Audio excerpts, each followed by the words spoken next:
Good morning everyone. आज हम पढ़ेंगे किशोरावस्था के बारे में।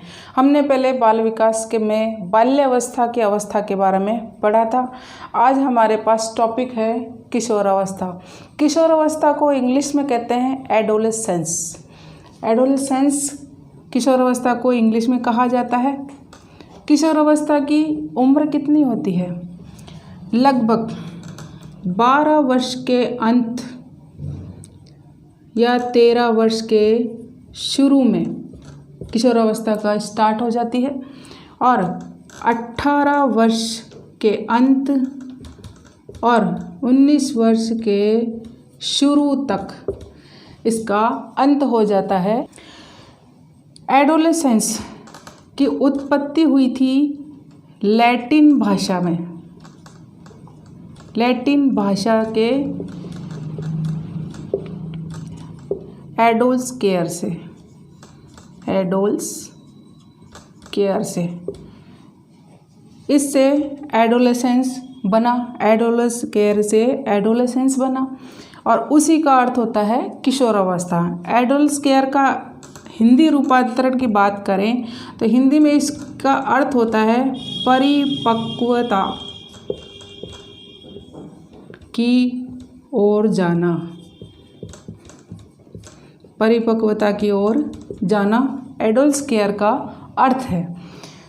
तो इसको थोड़ा ध्यान से पढ़ना किशोरावस्था को, क्योंकि इसमें से बहुत से क्वेश्चन आते हैं, बहुत से कथन पूछे जाते हैं हमारे टीचर की एग्ज़ाम्स में और जो भी टेट एग्ज़ाम होती है हर स्टेट की, उसमें। नेक्स्ट बात करते हैं इसके उपनामों की। उपनाम किसके? किशोरावस्था के उपनाम। इसके उपनामों में फर्स्ट नाम आता है उलझन की अवस्था।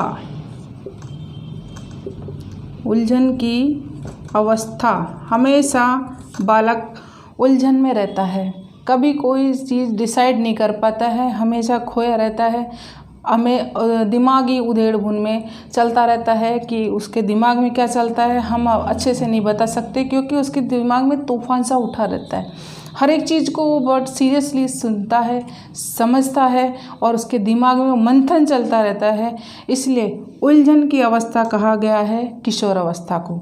नेक्स्ट कहा गया है इसी को दुखी अवस्था। दुखी अवस्था भी कहा गया है इसको, क्योंकि इसमें उसको भविष्य की चिंता भी रहती है, भविष्य का भय और चिंता रहती है, उसको चिंता युक्त रहता है बालक। इसमें हमेशा चिंताओं से घिरा रहता है, अपने हिसाब से अपने जीवन को जीना चाहता है, लेकिन उसको कोई इंटरफेयर करता है तो भी पसंद नहीं आता है। दुखी इसलिए है क्योंकि वो सभी को चारों तरफ से देखता है, उसके बराबर के जो भी बच्चे हैं अगर उनको देखता है और उनमें अगर कुछ अच्छा हो रहा है उसके साथ नहीं हो रहा है तो वो दुखी रहता है। तो ये चीज़ें होती है भविष्य की, अपनी स्टडी को लेकर के भी, अपने संबंधों को लेकर भी, परिवारजनों के साथ भी वो हमेशा चिंतित रहता है। नेक्स्ट जो नाम आएगा वो है संवेगात्मक परिवर्तन। संवेगात्मक परिवर्तन की अवस्था। संवेगात्मक परिवर्तन की अवस्था कैसे? कि इसमें जो उसके संवेग होते हैं, दुख, भय, चिंता और खुशी, ये सारे संवेग, जैसे उसको भय भी रहता है, उसके अंदर प्रेम भी होता है, संबंधों को लेकर के, अपने आसपास के लोगों को लेकर के, अपने दोस्तों को लेकर के, बहुत सारे संवेग उसके शरीर में चलते हैं, दिमाग में चलते हैं। मानसिक रूप से संवेग बहुत सारे परिवर्तन लेके आता है एक बालक की लाइफ में। जो इसका टाइम पीरियड है उस समय पे उसकी लाइफ में बहुत सारे संवेग आते हैं, इसलिए इसको संवेगात्मक परिवर्तन की अवस्था भी कहा है। नेक्स्ट आता है बसंत ऋतु। इस काल को बसंत ऋतु भी कहा गया है, किशोरावस्था के काल को। नेक्स्ट है स्वर्ण काल। इसको स्वर्ण काल भी कहा गया है, बालक की लाइफ का स्वर्ण काल भी है, क्योंकि इसमें बहुत सारे चेंज होते हैं। तो बालक एक नई दिशा की तरफ अग्रसर होता है इस पीरियड में। इसलिए उसके लाइफ में जैसे एक बसंत ऋतु आती है उस तरह के चेंजेस भी होते हैं। और स्वर्णकाल इसलिए क्योंकि उसकी लाइफ का सबसे मुख्य पीरियड भी ये होता है। सारे चेंजेस शरीर के हो, चाहे मन के हो, चाहे समाज को लेकर के हो, चाहे नैतिकता को लेकर के हो, सारे चेंजेस इसी पीरियड में होते हैं। द्रुत एवं तीव्र विकास की अवस्था, द्रुत एवं तीव्र विकास की अवस्था, इस अवस्था में बड़ी तेज गति से विकास होता है। द्रुत मतलब एक फ्लो की तरह, तीव्र मतलब तेजी से। तो द्रुत और तेजी से विकास होता है इस अवस्था में, क्योंकि आपने देखा होगा कि बच्चे जो लड़के होते हैं उनमें दाढ़ी मूंछों का आना, आवाज़ का मोटा होना, लंबाई का बढ़ना और एक पुरुष की तरह पुरुषत्व की पहचान होने लग जाती है उस काल में बालकों के लाइफ में। नेक्स्ट बालिकाओं में भी बहुत सारे चेंजेस होते हैं। शरीर में होता है, उनकी आवाज़ में होता है, उनकी सुंदरता में होता है और उनकी आवाज़ बड़ी सुरीली हो जाती है, विशेष रूप से बालिकाओं की। और उनमें एक मातृत्व की भावना उत्पन्न हो जाती है उस पीरियड में। तो ये हैं हमारे किशोर अवस्थाओं के नाम। उलझन की अवस्था, दुखी अवस्था, संवेगात्मक परिवर्तन की अवस्था, बसंत ऋतु की अवस्था भी इसी को कहा है। स्वर्णकाल भी इसी पीरियड को कहा गया है। और द्रुत एवं तीव्र गति से विकास की अवस्था भी किशोर अवस्था को कहा गया है। शारीरिक रूप से, मानसिक रूप से, नैतिक रूप से और सामाजिक रूप से सभी तरह का विकास इस अवस्था में होता है। नेक्स्ट इसी के संदर्भ में बात करेंगे कि अलग अलग वैज्ञानिकों ने अलग अलग कथन कहे हैं किशोर अवस्था के बारे में। सबसे पहले जो मनोवैज्ञानिक का नाम आता है जिन्होंने कथन कहा है किशोर अवस्था के बारे में, पहला नाम आता है स्टैनली हॉल का। स्टैनली हॉल का, इन्होंने किशोर अवस्था के बारे में कहा है कि किशोर अवस्था प्रबल दबाव, तनाव, तूफान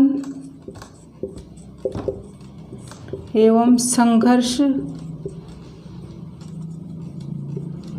की अवस्था है। ये कहा है स्टैनली हॉल ने। और ये वाला क्वेश्चन अधिकतर एग्ज़ाम्स में आ चुका है और आया भी है, आगे भी आ सकता है, इसलिए थोड़ा सा इम्पोर्टेंट क्वेश्चन है। ये इसको इम्पोर्टेंट क्वेश्चन कह सकते हैं क्योंकि ये कथन कई बार आया है कि किशोर अवस्था प्रबल दबाव, तनाव, तूफान एवं संघर्ष की अवस्था है। किसने कहा है? स्टैनली हॉल ने। तो ये कथन में ये 4 चीज़ों का समावेश है, दबाव, तनाव और तूफान और संघर्ष की अवस्था कहा है स्टैनली हॉल ने। नेक्स्ट जो कथन आता है वो है किलपैट्रिक का। किलपैट्रिक, इन्होंने कहा है कि जीवन का सबसे कठिन काल है, जीवन का सबसे कठिन काल।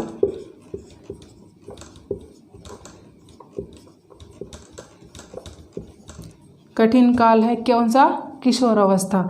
इसको कठिन काल इसलिए कहा है क्योंकि मैंने पहले बताया है कि सबसे ज़्यादा चेंजेज इसी आयु में होते हैं, संवेगात्मक रूप से, मानसिक रूप से, सामाजिक रूप से और नैतिक रूप से। सारे परिवर्तन एकदम से बालक के अंदर आते हैं और परिवर्तन होते हैं। इस वजह से इस काल को जीवन का सबसे कठिन काल कहा है किलपैट्रिक ने। और स्टैनली हॉल ने इसको तूफान की, संघर्ष की और तनाव की, दबाव की अवस्था कहा है। किसने? स्टैनली हॉल ने।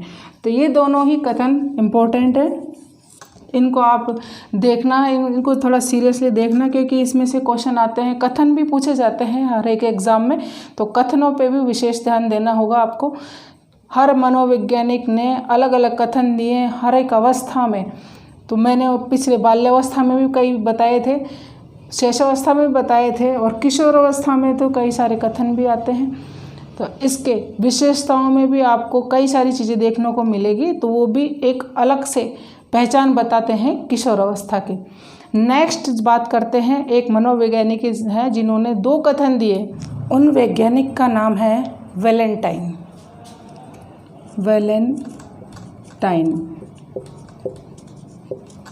इन्होंने किशोर अवस्था के बारे में 2 कथन दिए हैं। पहला है कि किशोर अवस्था अपराध की एक नाजुक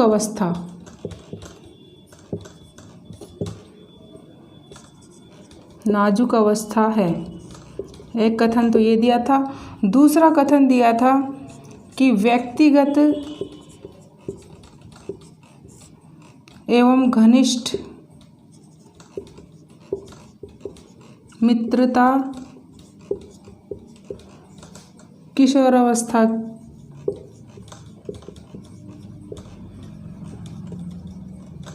की प्रमुख विशेषता है।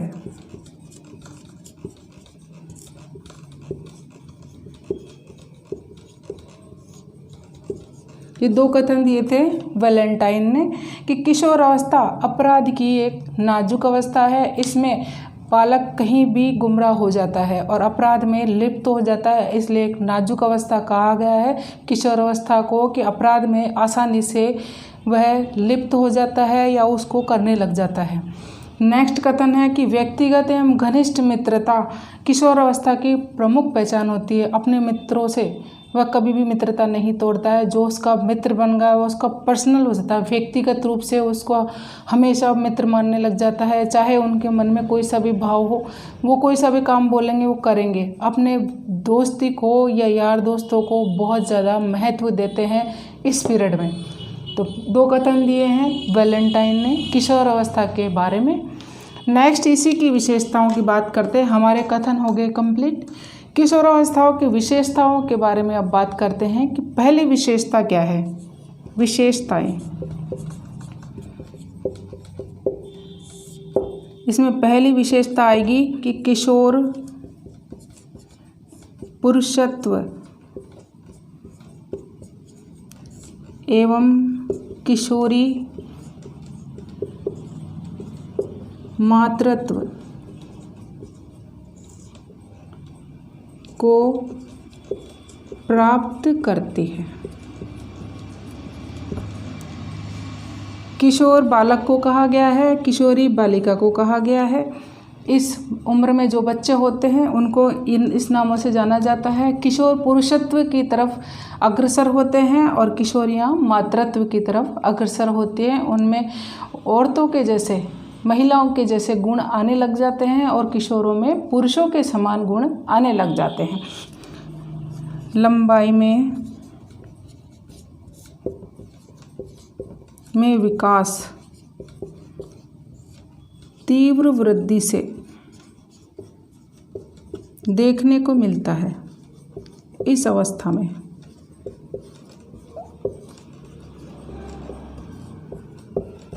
नेक्स्ट विशेषता है मानसिक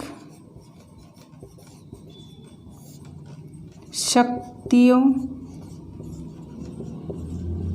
का तीव्र विकास। मानसिक शक्तियों का भी इस अवस्था में तीव्र विकास होता है।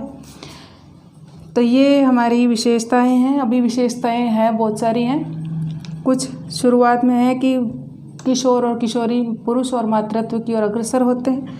नेक्स्ट, लंबाई में विकास भी तीव्र गति से होता है इस अवस्था में। मानसिक शक्तियों का विकास भी एक प्रबल रूप से दिखाई देता है किशोर अवस्था के दौरान। तो किशोर अवस्था की विशेषताएं भी बहुत महत्वपूर्ण है। मानसिक रूप से जो विकास होता है बालक का, उसमें सबसे ज़्यादा चिंतन करता है वो, कल्पना में खोया रहता है, कल्पना तरंगें उत्पन्न होती है। उसमें एक उदाहरण दे सकते हैं हम इसका, कि खुली आंखों से सपने देखना शुरू कर देता है।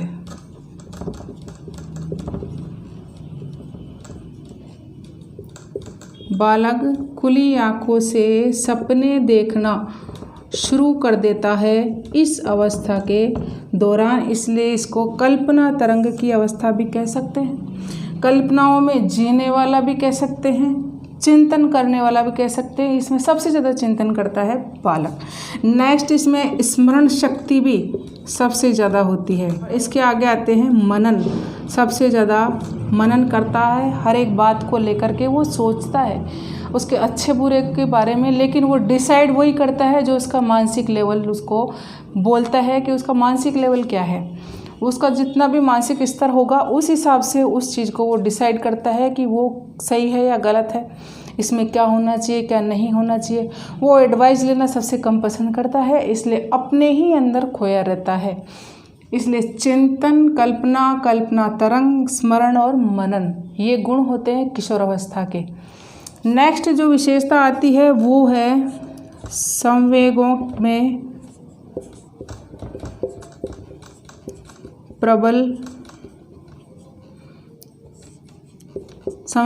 प्रबलता देखने को मिलती है।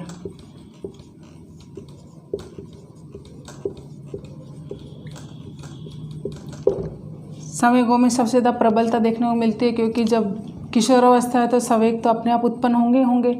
जब मन में तूफान उठता है, संघर्ष उठता है, तनाव रहता है और दबाव बना रहता है, हर एक चीज़ की प्रबलता रहती है, तो संवेगों में प्रबलता तो एक नेचुरल चीज़ है, तो अपने आप परिवर्तन भी आएगा, प्रबलता भी आएगी, हर एक चेंजेस भी होगा। इसी में किशोरावस्था में सबसे ज़्यादा ईगो होता है। ईगो इसलिए होता है क्योंकि वो अपनी बात को मान्य रखता है कि ये मेरी बात सही है, और अगर उससे कुछ कहा जाए तो उस बात को लेके बैठा रहता है, हमेशा अपने ईगो में रहता है कि मैं सही हूँ, सामने वाला गलत है। या घर में अगर कोई झगड़ा होता है या फिर कोई बहस होती है तो अपने आप को सही साबित करने की कोशिश करता है और अपना ईगो अपने ऊपर हावी रखता है। तो ईगो की प्रबलता भी इसी अवस्था में सबसे ज़्यादा होती है। और एक विशेष बात क्या होती है किशोरों में कि कभी कभी ऐसा होता है कि हम सोचते हैं कि ये काम पॉसिबल नहीं है, लेकिन असंभव जो भी काम होते हैं, असंभव काम को अंजाम दे जाते हैं कभी कभी किशोर। हम सोचते रह जाते हैं और वो उस कार्य को कर जाते हैं। कभी हम ये भी नहीं सोचते कि ये बालक ये काम कर भी सकता है। कभी कभी ऐसा लगता है ना कि अगर गलत संगत है, चोरी करता है और चोरी करने के बाद वो कभी कभी बड़ी चोरी कर चुका होता है तो पुलिस उसको अरेस्ट करके ले जाती है, तो वो भी एक असंभव काम ही हुआ। असंभव कार्य को अंजाम दे जाते हैं ये बालक, क्योंकि इनमें इतना सोचने समझने की शक्ति नहीं होती कि इसका परिणाम क्या होगा। वो वर्तमान में जीते हैं कि वर्तमान में जो हम कर रहे हैं ठीक कर रहे हैं, लेकिन चिंता भविष्य की सिर्फ एक ही जगह होती है, आगे हम क्या करेंगे। उनको अपना ईगो हर्ट नहीं करना होता है, इसलिए वो हमेशा अपने आप को सुपर बताने की कोशिश में रहते हैं। तो ईश्वरों में ये सबसे बड़ी बात देखने को मिलती है कि असंभव कामों को भी वो अंजाम दे जाते हैं। नेक्स्ट विशेषता आती है कि इस अवस्था में मन एवं मस्तिष्क